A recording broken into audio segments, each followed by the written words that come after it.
You're watching Fugitive Red-Eye, and welcome to another episode of my How I Would Change series. If you've been watching this series for a while, you know I like to mix up the formula from time to time, so today's not actually about how I would change something, but rather how I would adapt something into a different medium. I've done this before a couple times, but never with this exact medium, and today, as the title implies, I'm going to talk about how I'd make a new Devilman game. Now, there have been a few Devilman games in the past. Devilman on the NES, which is a pretty bad game, if I'm being perfectly honest. It's not the worst thing I've ever played, but it's pretty slow and boring. There's Chibi Charo Wars, which is a beat-em-up on the Super NES, which is pretty fun, but pretty fucking hard, too. There's, of course, Devilman the Game on the PS1, which I've been doing a playthrough on the channel. I've been stuck for a while, which is why I haven't played it in a bit, because it is also a very fun, but very hard game. And then there's Legend of Dynamic Goshuden Hokai no Rondo on the Game Boy Advance, which is a JRPG. Now, each of these games has their merits, and each of them have been fun in their own right. Like I said, the NES one is the only one I didn't really like all that much. I didn't hate it, but I didn't really like it. Anyway, the point is I think Devilman needs a new game, especially with the new sudden rise in popularity after Crybaby. Because up until now, Devilman's just been an obscure cult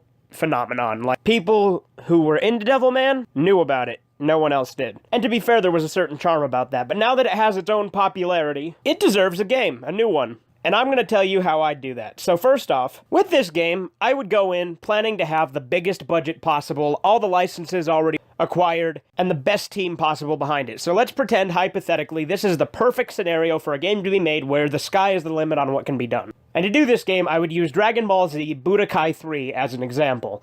True, I would implement the fighting mechanics of it, although updating a few things here and there, and definitely not carrying over something like Dragon Rush, fuck that. But what I'd really do is their huge character roster and their approach to story mode.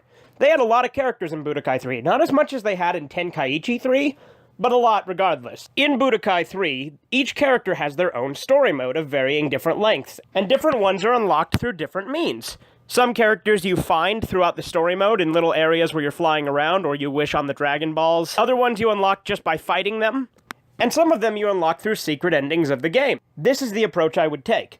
I would have the story mode have a replay value by having multiple endings, just like Budokai 3 did.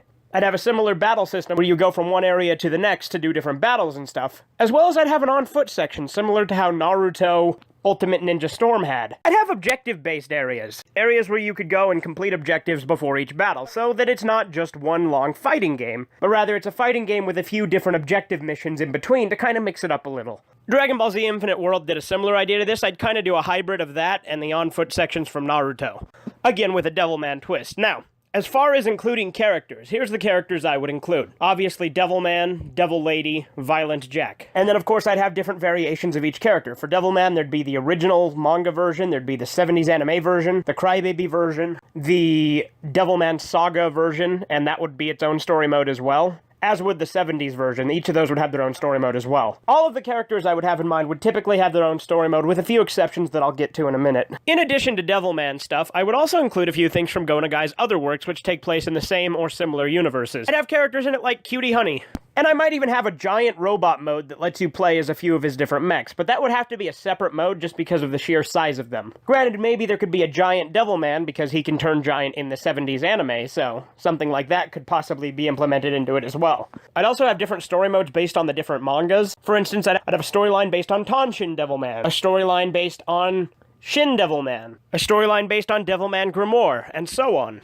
Other characters I would include would be the varying demons from Devilman, obviously. Siren, Jinmen, Xenon, definitely Drongo, Zanin, and I might even include a few joke characters, because if you don't know, the Budokai series included Mr. Satan as a joke in pretty much all of their games. I'd do the same thing, but with Alphon. I'd have Alphon as a joke character, Alphon from the 70s series. Most of his attacks would be based on being clumsy and stupid, so, you know, his punch would be like a fall forward. His special attack would be like tripping or some shit like that and making the enemy, like, he'd win by accident. That'd be the whole gimmick when you're playing as Alphon. I'd also include the witch version of Miki from Grimoire, the other demons that were invented for Crybaby, because not all of the ones in Crybaby were from the original.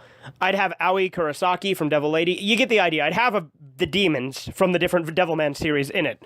Now, the way you'd unlock these, typically you'd start with the Devilman story mode. You'd play through that normally and unlock Devil Lady. But then if you went back and played through Devilman again, you'd get an option at the end to let you do some other thing towards the end. Maybe a different battle appears. And you go for that battle, and depending on what you do, you beat that battle and you unlock the Violent Jack story instead. Then you play through it a third time, there'd be a third option where you could play through it and unlock the Devilman 70 story, similar to how Budokai unlocked different stories in different ways.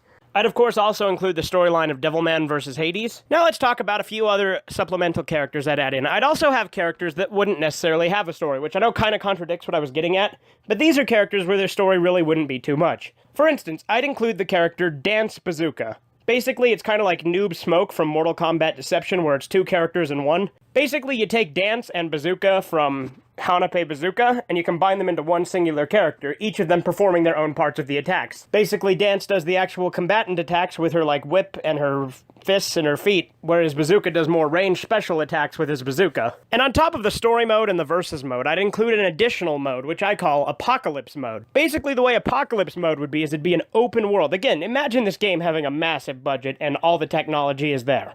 This Apocalypse mode is sort of an open world where you walk around doing side quests as your own created character. Speaking of which, as your own created character, I would also have an additional story mode for your own created character, similarly to how some of the SmackDown vs. Raw games had you with your own Superstars story mode. It's its own thing which has its own set storyline, but you get to make your own choices along the way.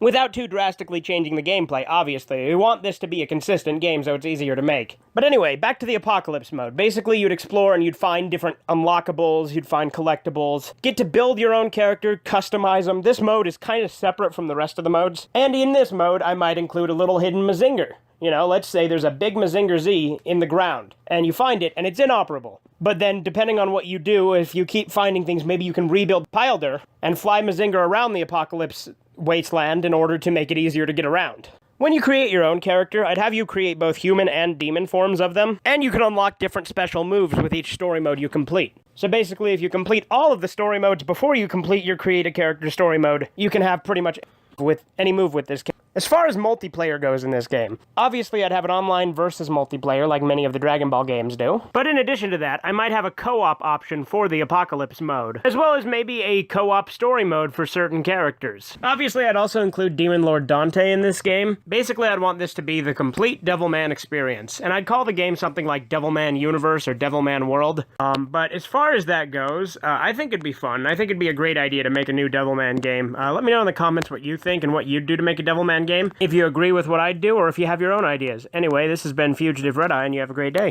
Subscribe, the Fugitive Red Eye.